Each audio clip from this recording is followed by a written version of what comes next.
The sun over Tombstone in 1882 was merciless, burning the streets until the air itself seemed to shimmer.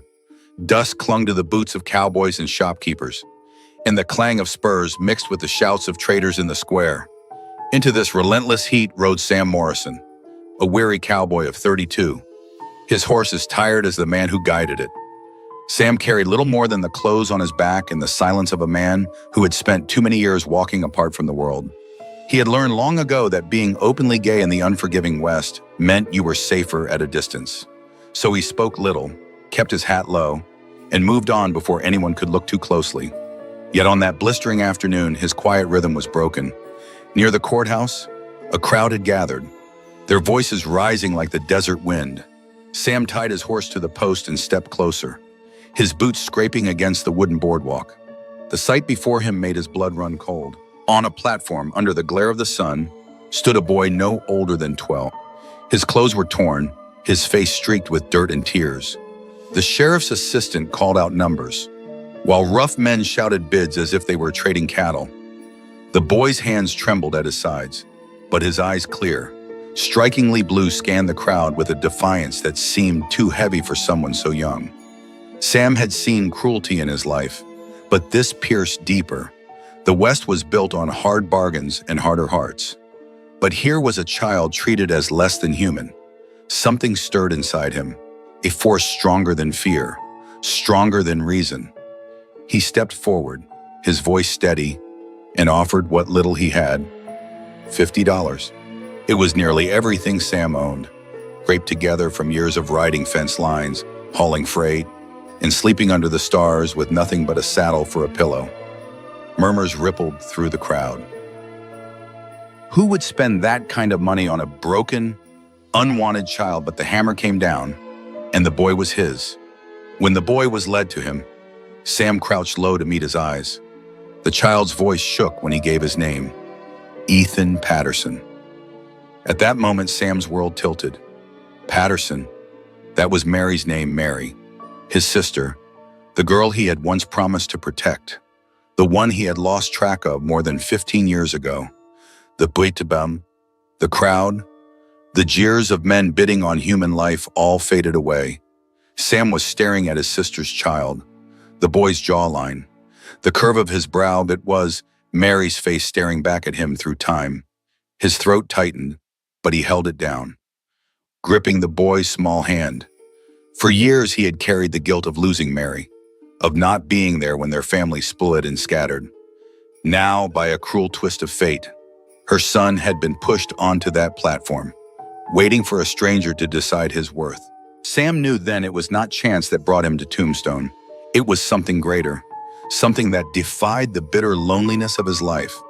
In saving Ethan, he had been given a piece of his family back, a chance at redemption, and perhaps a reason to believe that love, any love, whether whispered or hidden, was worth fighting for.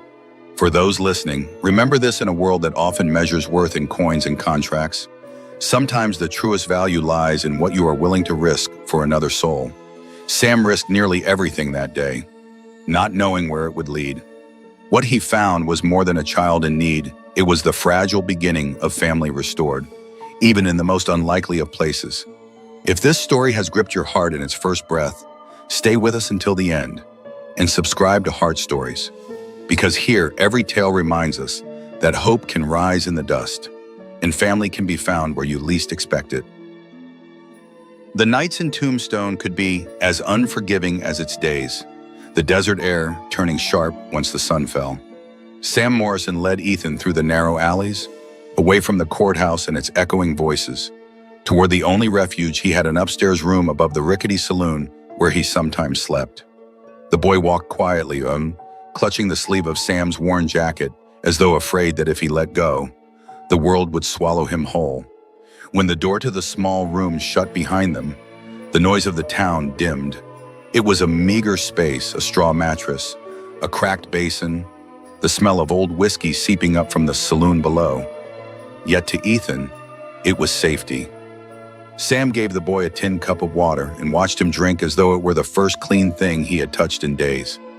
After a silence that stretched long, Ethan spoke in a trembling voice. His parents were gone.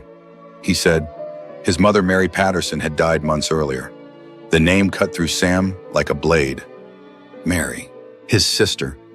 The girl who once braided his hair when they were children, who sang to him on nights when their father's anger made the house quake. She had been gone from his life for over 15 years, lost in the shifting paths of survival. And now her son stood before him, thin and weary, carrying her name like a ghost. Sam swallowed the ache in his chest and reached out to rest a calloused hand on the boy's shoulder. For the first time in years, he felt less alone. The days that followed settled into a fragile rhythm. Sam returned to the mines, his muscles straining under the weight of pick and shovel, dust coating his lungs until every breath burned. The pay was meager, but it kept them fed. Ethan, determined to help, found work sweeping floors at the general store. The owner, seeing the boy's eagerness, gave him scraps of paper and a pencil so he could practice letters when business slowed. In the evenings, they shared meals of beans and cornbread, sitting side by side at the small table by the window. As the bond grew, stories became the threads stitching their lives together. Ethan spoke of his mother, her laughter, the way she would sit up late sewing by lantern light so her son had clothes for the next day.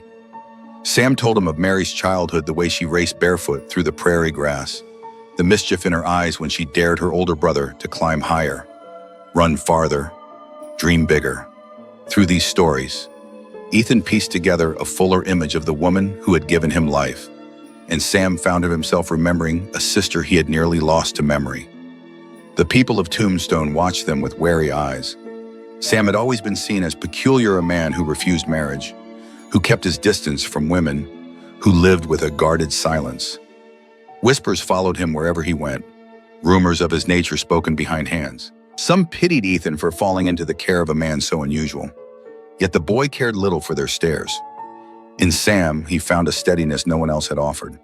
As weeks passed, the connection between them shifted. It was no longer simply uncle and nephew bound by tragedy, but something deeper. Ethan leaned into Sam with the trust of a child seeking a father's protection, while Sam carried the weight with a sense of fierce devotion.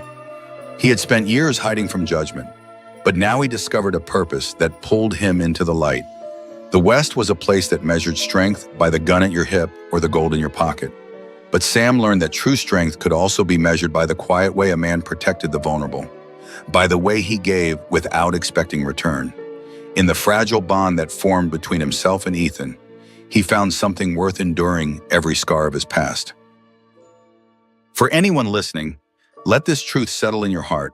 Family is not always defined by who society says you should be, nor by the expectations others place upon you. Sometimes it is forged in the unlikeliest of places, in the upstairs room of a saloon, between a boy searching for safety and a man who once thought he had nothing left to give. For a time, Sam Morrison and Ethan Patterson carved out a fragile peace in Tombstone. Days were marked by the rhythm of the mines and the hum of the general store, evenings by the soft glow of lamplight in their upstairs room. The world outside their window seemed, if only for a brief while, to let them be. But peace in the West was never built to last. It began with a letter pinned to the saloon door, bearing a bold signature that struck Sam with dread. Harold Patterson, Ethan's uncle on his father's side. He had arrived in Tombstone with papers in hand, claiming the boy by right of blood and law. The next morning, Harold appeared himself, stepping off a stagecoach dressed in tailored wool, his boots polished, his gold watch chain glinting in the sun. He carried himself with the assurance of a man who had money, influence, and the arrogance to believe it entitled him to everything. Harold spoke of family duty, of wealth enough to raise Ethan in comfort, of schools that could shape him into a proper gentleman.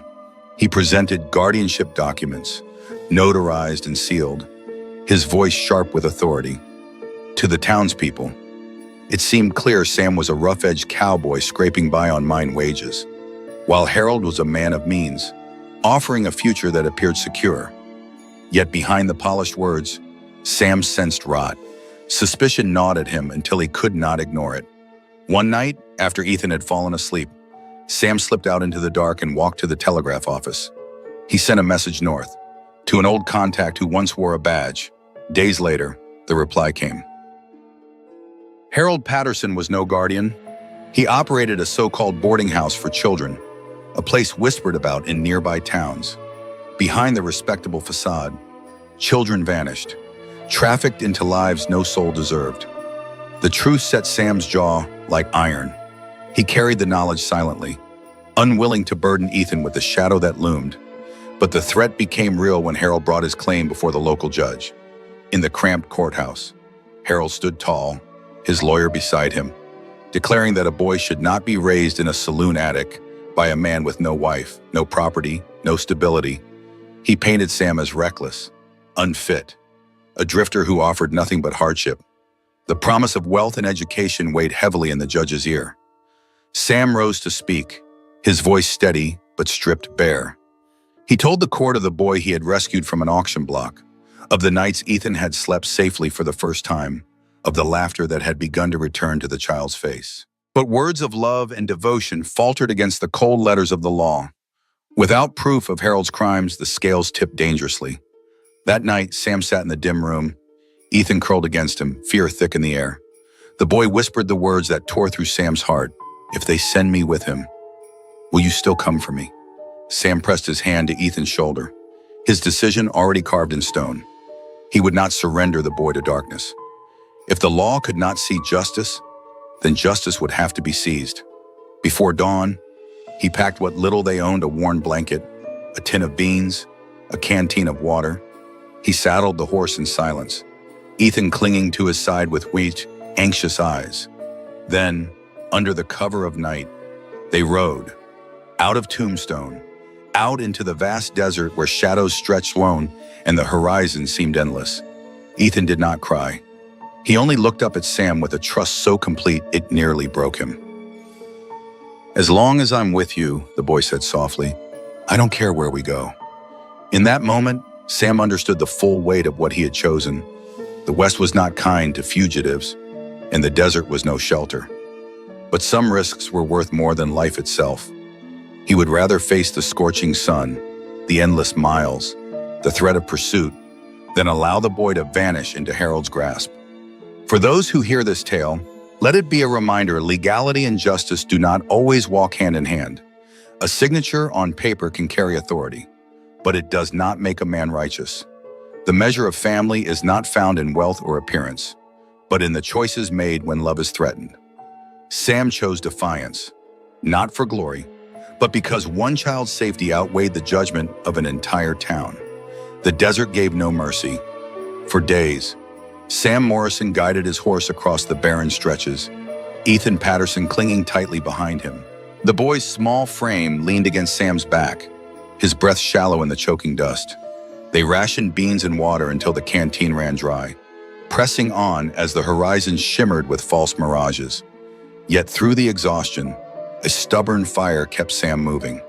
He had chosen this path, and he would see it through. When the walls of a weathered homestead finally appeared against the fading light, relief washed over him. The land belonged to Frank Dawson, a man Sam had once ridden beside during cattle drives in Texas. Frank had always been different from the others. Less judgment, more understanding. Years earlier, when whispers about Sam's nature had begun, Frank had been one of the few who did not turn his back. Now, standing at the threshold of Frank's modest farm, Sam hoped that trust still lingered. Frank's eyes widened with recognition, then softened when they fell on Ethan. He asked no questions, only opened his door. His wife Sarah prepared food while Ethan devoured bread with the hunger of a child who had forgotten what it meant to be full. That night, beneath a real roof, the boy slept without flinching. Sam sat awake by the window, watching over him, the weight of gratitude heavy in his chest. Life on the Dawson farm moved with a gentler rhythm. Ethan learned to ride ponies across the fields, to mend fences, to carry pails of water with arms that grew stronger each week. He played with the neighbor children, his laughter carrying on the wind. For the first time since Mary's death, he lived not in fear, but in the simple joys of youth. Sam took work in the fields, trading long days of labor for the safety that Frank and Sarah provided. Though sweat stung his eyes and blisters tore his palms, Sam bore it gladly, knowing each callus meant Ethan could live like a child again. But peace was never meant to be permanent. Each dusk, when the sky bled crimson over the plains, Sam felt the pull of reality. Harold Patterson would not let go easily. Word of his pursuit would eventually spread, and the fragile sanctuary would collapse. Sarah, noticing the worry that lined Sam's face, sat with him at the kitchen table one evening. She spoke quietly, reminding him that hiding would only prolong the inevitable. If he wished to secure Ethan's future, he needed the protection of law, but not in Tombstone, where money spoke louder than truth. It was Sarah who told him of Oregon, where a new judge had been appointed, William Harrison, a man whose reputation for fairness reached beyond state lines. Unlike others who bent under wealth or prejudice, Harrison was said to weigh each case with a balance untouched by corruption. For Sam, it sounded like a distant dream, but it was the only chance they had. The journey north was long and grueling, yet they endured. By the time they reached the courthouse in Oregon, Sam's resolve had hardened. He stood before Judge Harrison and laid bare everything: how he had seen Ethan sold like livestock, how he had taken him in, how Harold's shadow loomed with false promises and dark intent. Then, in a voice stripped of all pretense, Sam confessed what many men would rather die than admit in that era: he was gay. He spoke not with shame, but with the calm defiance of someone who had carried silence too long. He told the court that though society might judge him for who he loved, no man could judge the love he bore for Ethan. The room shifted with unease. Some whispered, others scoffed. Yet Judge Harrison remained still, his gaze steady. When he finally spoke, he asked no questions about Sam's private life, no questions about the whispers of townsfolk. Instead, he turned to Ethan, his voice firm but kind. "Tell me, son," the judge said, "who do you wish to live with?" Ethan's answer came without pause. "With Uncle Sam," he declared. "He's not just my uncle, he is my family. He is the only one who's ever made me feel safe." A hush fell over the room. Sam, who had braced himself for rejection, felt his heart surge at the boy's words.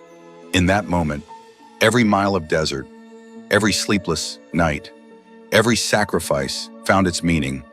And for those who hear this story, know this truth: honesty, even when dangerous, carries power. In a world quick to condemn, courage is not always found in battles fought with guns or gold, but in the willingness to speak who you are and stand by those you love. Sam had walked into that courtroom ready to risk everything.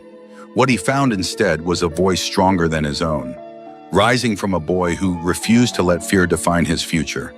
The decision of Judge William Harrison came down with the weight of finality. The gavel struck wood, echoing through the silent courtroom. Sam Morrison was named the lawful guardian and adoptive father of Ethan Patterson. The papers Harold waved in protest. The promises of wealth and schooling all fell to dust before the simple truth: the judge had seen a boy's unwavering choice to remain with the man who had saved him. Harold's voice rose in angry objections, but his words no longer carried power. For the first time since Mary's death, Ethan's future was secured not by bloodlines twisted by greed, but by love anchored in devotion. In the years that followed, Sam and Ethan built the life neither had thought possible. They moved away from the shadows of Tombstone, settling in a quiet town where the mountains rose green against the sky.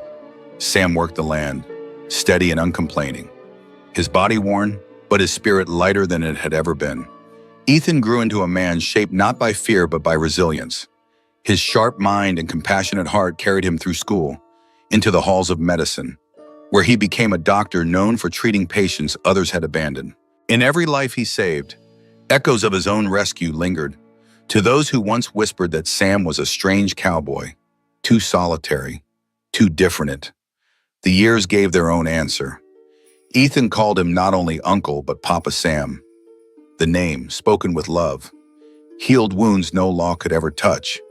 And when the boy Sam had pulled from an auction block, stood tall as a physician, Sam knew his sacrifice had planted roots deeper than the desert sand he once fled. Yet the greatest revelation came in a quiet evening long after the battles were fought. Ethan, now grown, returned from the city where he studied. Sitting across the table from Sam, his hands steady though his voice trembled, he confessed the truth of himself. He was gay. The words hung heavy in the air, but Sam's response was not hesitation. He rose, crossed the room, and wrapped his arms around the son he had chosen, the son who had chosen him. His voice broke but carried a steady certainty. You are not alone. Family is not about blood. It is about love and choice. And I will stand by you until my last breath. From that moment, a legacy was born. Ethan not only carried forward his career, but also built a life of love with another man who cherished him. Together, they gave Sam a gift he never thought he would live to see the sound of a child's laughter calling him Grandpa Sam as the years turned his hair silver. On the porch of a modest home, he sat with the peace of a man who had once been marked as an outsider, now witnessing generations who no longer hid, no longer bowed their heads in shame. The West had changed since the day he first rode into Tombstone, and in his story, one could trace the quiet truth that survival was never enough. Dignity, love, and the courage to claim one's place in the world that was the inheritance Sam passed on to Ethan, and through him, to every life the young doctor touched. For those listening, let this be the lesson that lingers. Wealth and law may shape the surface of a life, but love and courage carve its soul. A child saved from despair grew into a man who healed others, because one cowboy dared to risk everything for family. And now I leave you with a question. If you had been in that courthouse, would you have chosen wealth, or would you have chosen love? Comment below. I want to hear your thoughts. And don't forget to subscribe to Heart Stories, where stories like this remind us that even in the harshest of worlds, love always finds a way.